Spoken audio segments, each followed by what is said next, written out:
Hey everybody, we're headed to Nova Scotia today and we're going to be there for 4 days. I want to just show you guys some of the places that I like to go visit when I'm in Southwest Nova Scotia, as well as places that I've never been to before. Now we have to head to St. John and catch the ferry over to Digby, so let's go. Okay, so we've made it. In behind me, this is the Digby Ferry, or if you're from Nova Scotia, it's the St. John Ferry. Some cool facts. I used to work on the old Digby Ferry, the Princess of Acadia, for about 5 years, mostly in the summer times, between the years of 2006 up in 2010. So if you were on the ferry between those years, you might have seen me on here working. This new ferry, they recently purchased this. I believe it started running in 2015. It used to be in Greece, so it used to go between Athens and some of the Greek islands, and it was called the Ithaki, I believe. The old ship before the Princess of Acadia was called the Princess Helene, and what's interesting about that ship is that during the Second World War it used to have escort every time that it went back and forth across the bay, just to protect it against a potential attack by a U-boat. So they're starting to load the ship now, so I gotta really get a hurry and get on that ferry.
There, they really pack it in on here. So we made it on board. They didn't kick us off yet.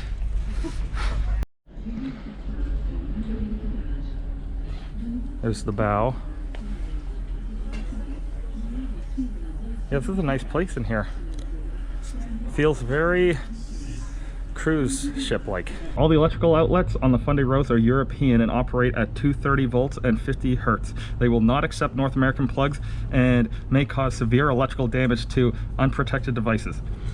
So if you come here, bring your European plugs. I just learned they also provide adapters.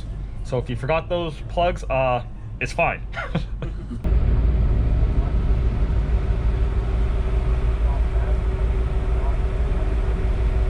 There's Irving Refinery,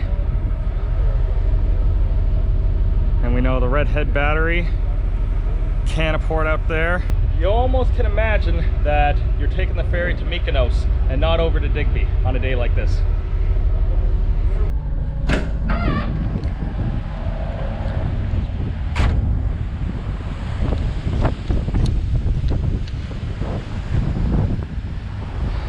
Partridge Island there, and the breakwater.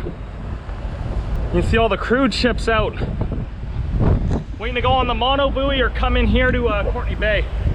Also, probably hard to see, but there's a couple old bunkers here at Fort Dufferin sticking out the side. So those are Second World War bunkers.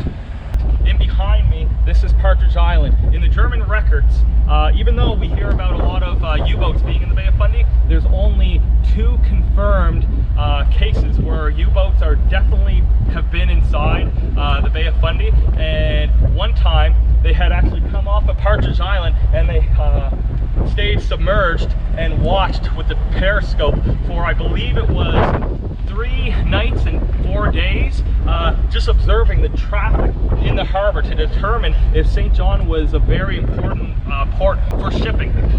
Apparently that was a very slow week, so they reported back that St. John didn't really have that much significance as a target, which was good for us because in the end this port actually was very significant supplies going to Britain came out of the St. John port, compared to Halifax, where most of the troops would have left to go overseas. So you can just imagine out here, you got a German U-boat that, you know, stayed undetected and submerged, and no one knew that it was there until after the war. The only other time that a German U-boat was in the Bay of Fundy was for a secret mission where they dropped off a spy who landed down in St. Martin's down the coast. That's a really cool story.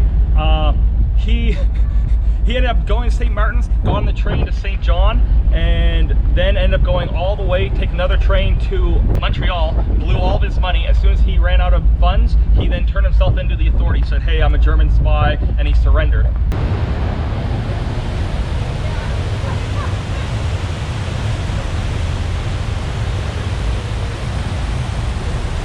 Right here behind me, this is the Canport Crude Terminal and the Canport LNG Terminal. So this is the only liquefied natural gas terminal in all of Canada. And what that does is it's a regasification plant where they bring in liquefied natural gas, they hold it in those tanks, they then regasify it, send it to the pipeline, and most of it ends up in the United States.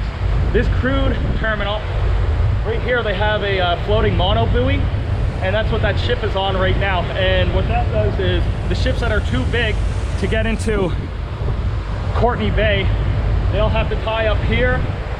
They connect with a floating hose, and then it goes down to a underwater pipeline, which is encasing concrete, which then goes from the seafloor over to these LNG tanks, which say Irving. So Irving is who owns them. They then have another pipeline that goes all the way over to the refinery.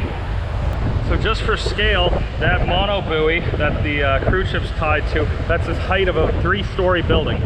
And then over here at the LNG terminal, those tanks are about 150 feet high.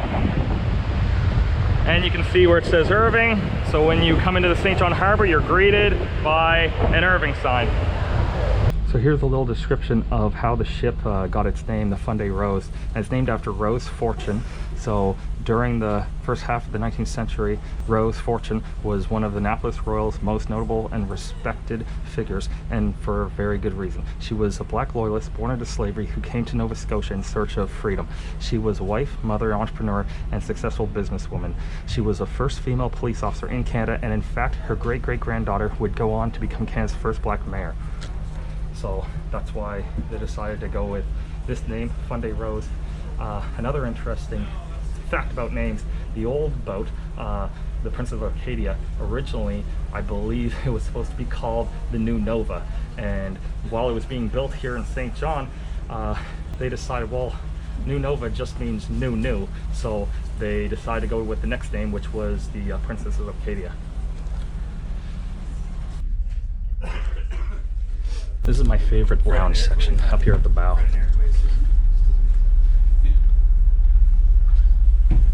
Just a comfy spot with a nice view. Another cool thing you get to see here is whales sometimes. So already earlier I saw a whale off the bow, but it never came back up, and unfortunately I wasn't able to get out and get a video of it. But I did see one below. So if you keep your eyes peeled on a day like today, you can really see some whales up there. So right there is the Digby Gut, which we're going to. And then you have Digby Neck, and that's where you got some wind turbines there. And then further on you got Long Island, and then Briar Island at the end. And that's where we're going. So that's where today's trip is going to end, because we rented the Briar Island Lodge, and then tomorrow we're doing some whale watching. So we're entering the Digby Gut now. Right over here, this is called Point Prim, and that's the Point Prim Lighthouse. So there's a road from Digby that comes down here. You can go check out this lighthouse. It's actually a really nice spot. So in behind me right here, that's the Digby Terminal. It's about a 2-kilometer distance to the town of Digby. So the ferry doesn't go right into the town of Digby. Right here, that is an old lifeboat saving station. So you imagine back in the day when you'd have sailing ships, if a ship was to sink out here in the harbor, or out here in the gut, these guys would get the call, they'd grab their rowboat, push the rowboat into the water, and then row to go try to save people's lives. that house right there, right on the water. The front there, they have, now they have this doors, but they would have been something that would have opened up, and then the lads would have been able to bring the rowboat out and then onto the water and then out here to save people's lives. Okay, so here we are, we made it to the Digby terminal. The ship, it'll come in and it'll back up into this spot here so we can just drive off. So now we got the lads down here, they're gonna throw the heaving line over, and then these guys here are gonna take it and tie the line to the bollard.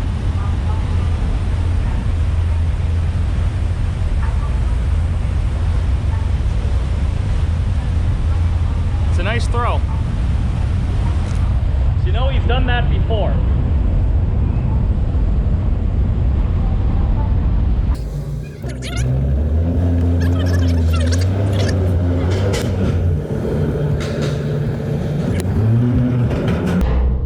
Wow, water's really high today.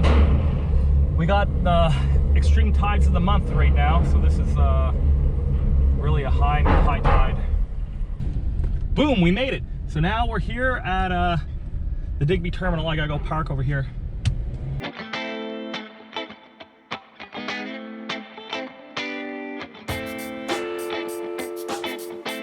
So we made it to Digby. Now we're gonna head down the road and go to the town of Digby. On the way, we're gonna stop at the Digby Pines, which is a really cool resort, and it's quite old.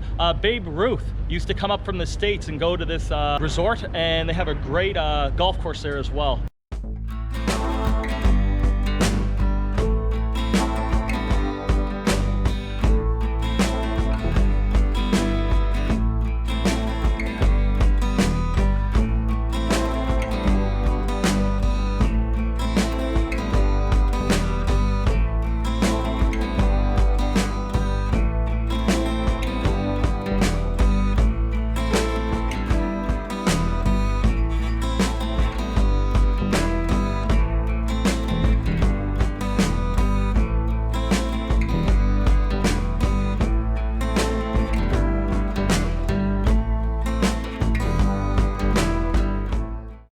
So as we drive to Digby, you can see over there, that's those salmon farms.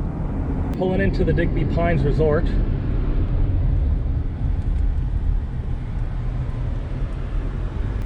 Those there are the houses that the staff live in. They have a lot of people who come here, international people will come here and do training at this resort. So people from all the world come to stay at the Digby Pines. Unfortunately, we're not actually staying here, but I just want to show you guys kind of some of the cool stuff that they have here. So you got shuffleboard. Over here, they do chess or checkers. And then they have these cabins which they rent out. And when you go there, they each have their own fireplace, and they'll have a fire. Well, they'll have it all set up so that all you have to do is light it. And then that's every day. They'll come back and they'll remake that every day when you go out into the town. But this is it. This is the historic Digby Pines. We'll go in first, and then I'll take you out. I want to show you guys this pool, because the pool is my favorite thing about the Digby Pines. They have this shuttle that goes from the ferry terminal to here, and that's for guys that want to do the you want to pay just as a walk-on and then come over and golf at the resort.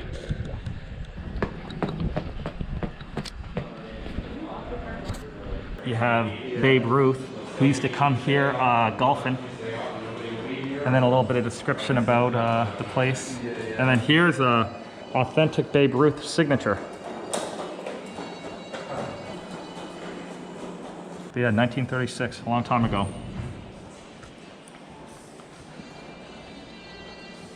Yeah, this is a great resort, really historic. I asked permission if I could walk around and record, and no one's ever asked that before for permission. They just do it.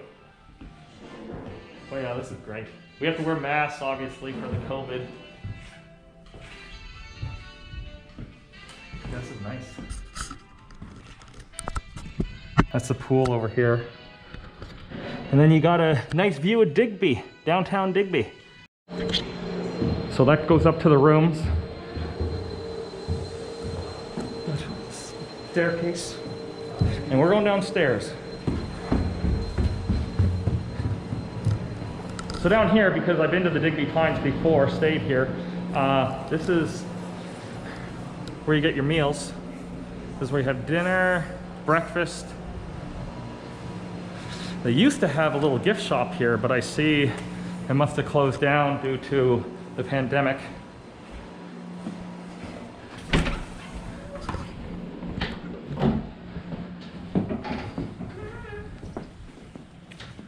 Here we are, back outside. You'd get a great view if you're staying in these rooms of the ocean over here. They do a lot of weddings here too. Like any time I've ever been at the Digby Pines, there's usually some kind of event going on. Well, we tried to get reservations here for this weekend and they're completely booked up on Friday and Saturday night. Oh wow. Yeah, so a weekend, if you're gonna book, you gotta book early to get a place here on a weekend. So unfortunately there's people in the pool right now, so I won't be able to film them. It wouldn't be right to try to do some recording of them. So the pool, I'll put a picture of it up to show you guys, but it's 70 feet long and I believe it's 20 to 30 feet wide, and I think it's 6 to 8 feet deep in the deep end. And they also have, it's heated, and they have a little figurine that spits water into the pool. You can see how large these trees are, how historic the grounds must be. So this is basically what the little cabins look like. You got a nice deck, and then inside there they got beds and stuff. Obviously it's a cabin, you're renting it for a weekend. So now we're gonna head out. This video, by the way, is not sponsored by the Digby Pines, so if the Digby Pines wants to sponsor me someday, that would be great. I would definitely take some free nights here. But if you're interested in this area, this is a great place to come check out, even just to look at. And if you're a golfer, go check out the golf course. I've been there, golfed a couple times. It's awesome. So this is it. This is the start to downtown Digby. Over here, that's the way to the Wharf, which we'll check out after. We got tons of places here to eat. So you got your Chinese food. You got one of the best places to get donair in all the Maritimes. And this right here is where we're gonna eat. So this is called the Shoreline Restaurant, which I personally love coming to. So as a tourist and someone who's been coming here for years and years and years, this is my favorite restaurant in Digby. So if you like seafood, this place here, they have a great fish and chips, and they have an amazing seafood chowder, which I recommend you try. So right now we have these extreme highs for the month, because every month you have an extreme high and extreme low, and I'm pretty sure that we're near it now. Scallop boats and lobster boats, and then the yacht club. But you can see here that they got this boat up getting worked on, and you have a rail system in the water.